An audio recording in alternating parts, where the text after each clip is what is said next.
All right. Welcome to another edition of Sabbath Lounge. This is Matt. And Jake here. It's been a while, Jake. It has. Where you been? It's my fault. No. I think we both were busy. Yeah, we've been pretty busy.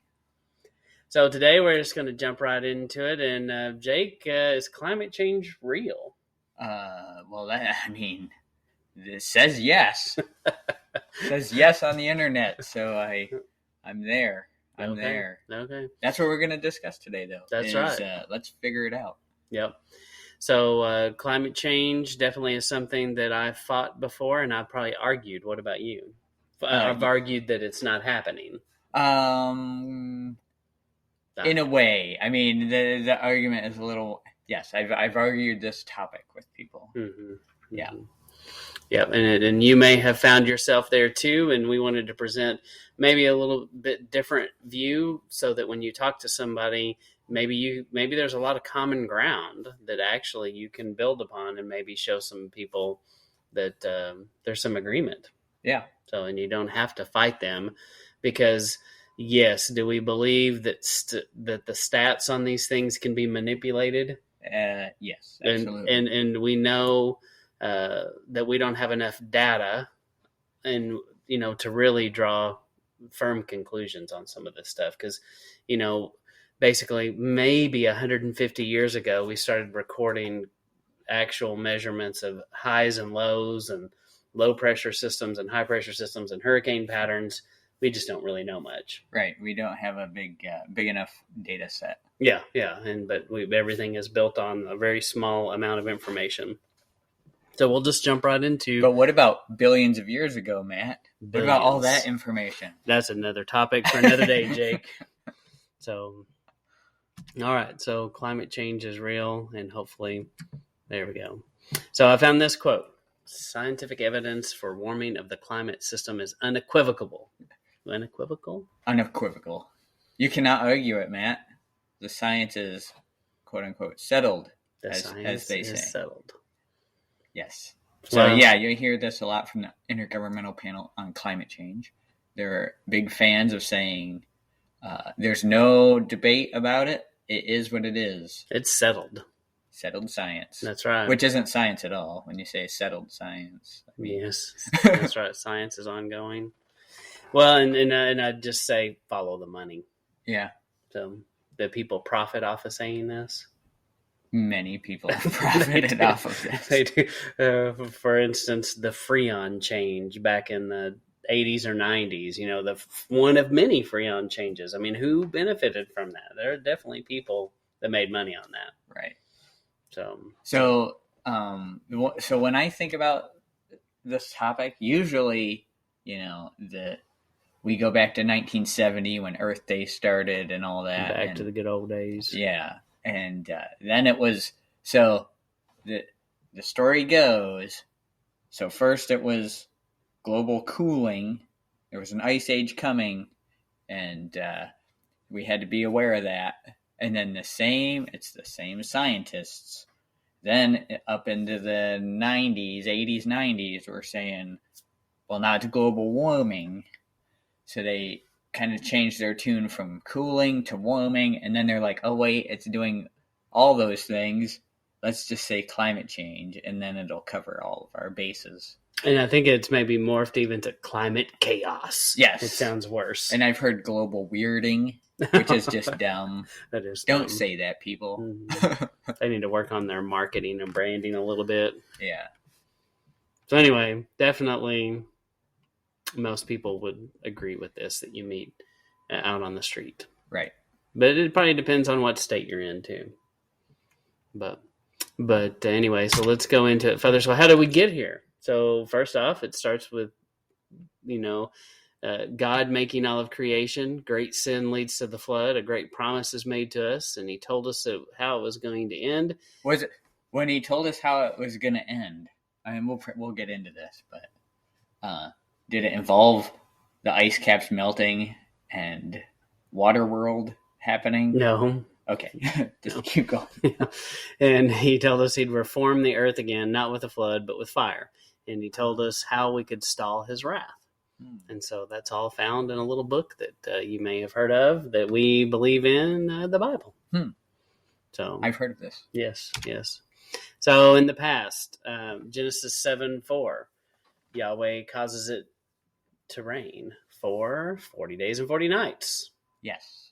Now, I think interesting if we go back to, I think it's Genesis 3 when they're kicked out of the garden, right? And what is the curse that he's given? So man isn't given a curse. The snake is, and also the ground is. Crawl on its belly and eat dirt. Right. And the dirt will be cursed with weeds and briars. So the ground being cursed, I think, has an effect on what this climate zones that kind of come from that. Yeah, because if it's dry, you're not growing stuff. Mm-hmm. Well, and it's that makes a lot of sense. So it's almost like from the very beginning, it's been declining.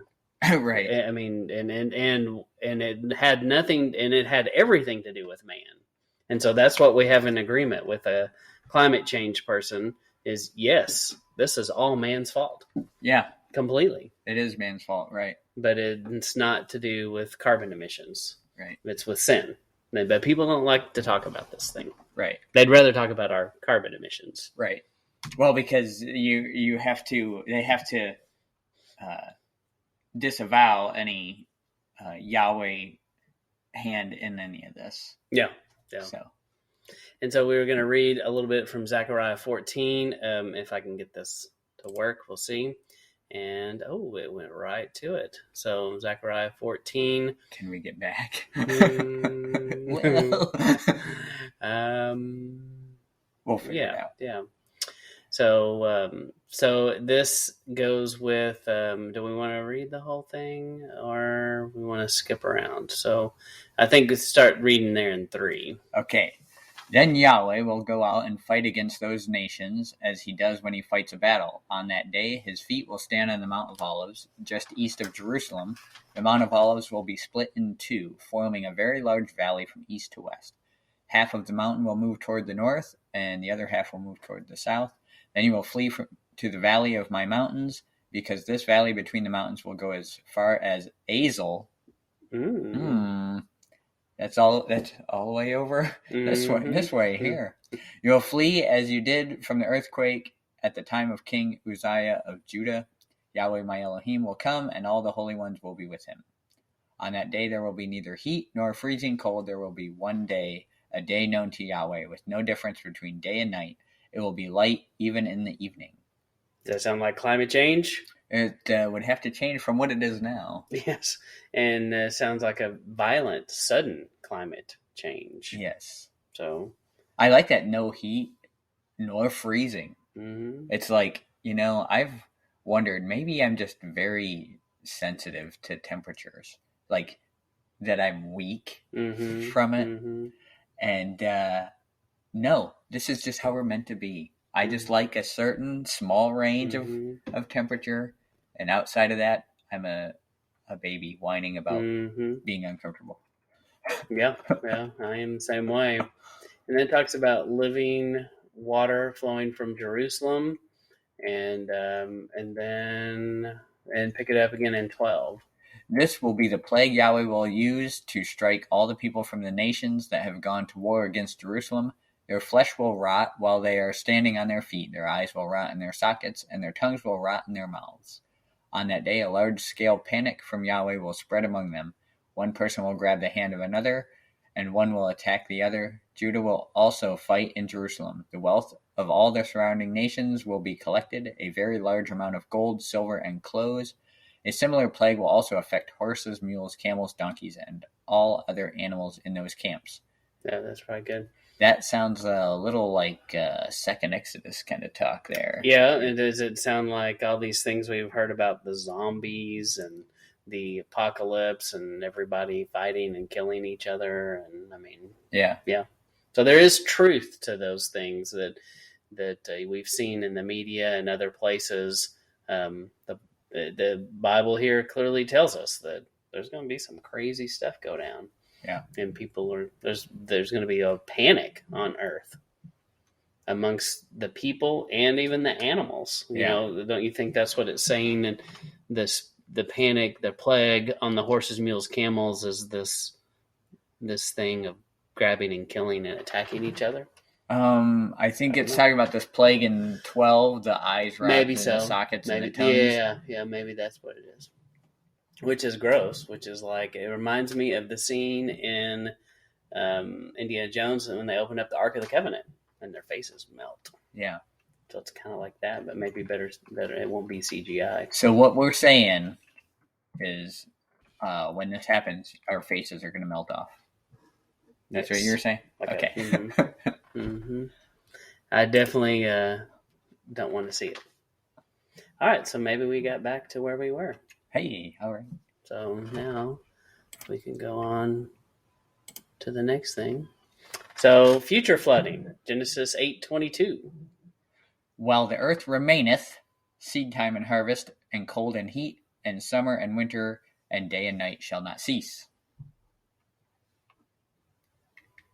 So yeah, there will be all these seasons, changing of weather and such. Weather isn't climate, Matt. Ooh.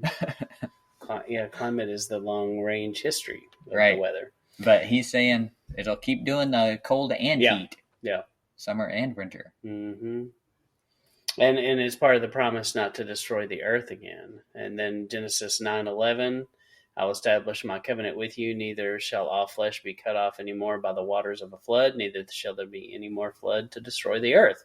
So it's not Al Gore style where the water's just going to overtake all of the country and will be left on the top of the tippiest mountain. That's true. It's almost like some of them have forecasted a global flood.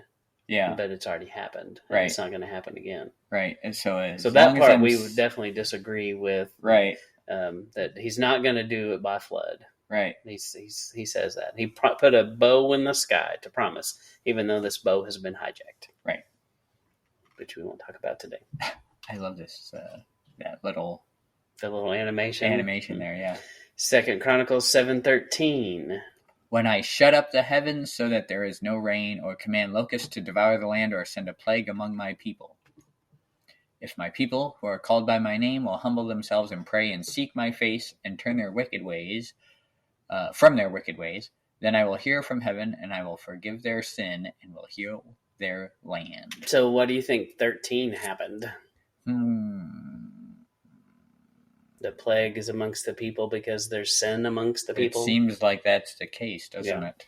So what we're saying here is global warming is totally happening and climate chaos is going to happen and things are going to get crazy, and it has everything to do with this, about the sin among the people. And that's why it's so important to know what sin is. Yeah, exactly. You can't turn from it if you don't know what it is. And if you don't know what sin is, you should look it up, because if you think sin is, hey, don't do bad stuff, well, you need to go look that up and find out what it means. Yeah.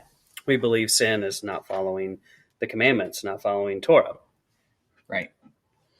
So we encourage you to research that and look it up.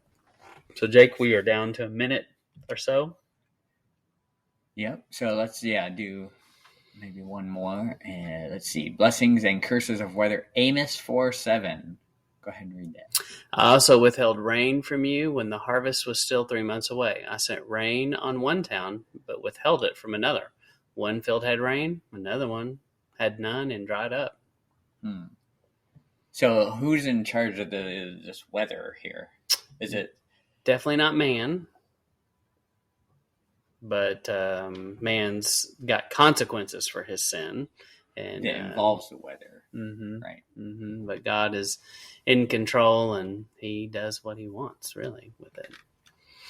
But I also think people that we may know have been at times real upset by this man-made, things, from the trails that are in the sky to all kinds of theories that people have. And I think it's all cute in the end. And some of those things may do something, but don't diminish the power of our Creator. And I think if you're not careful, you can go down giving glory to man instead of Yahweh.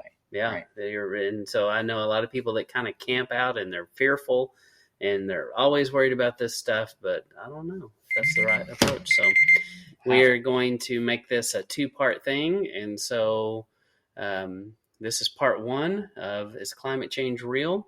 And we will pick back up on the second part and kind of finish and wrap it up and look at some more scriptures. So Sounds good. all right, Matt and Jake signing Out. off.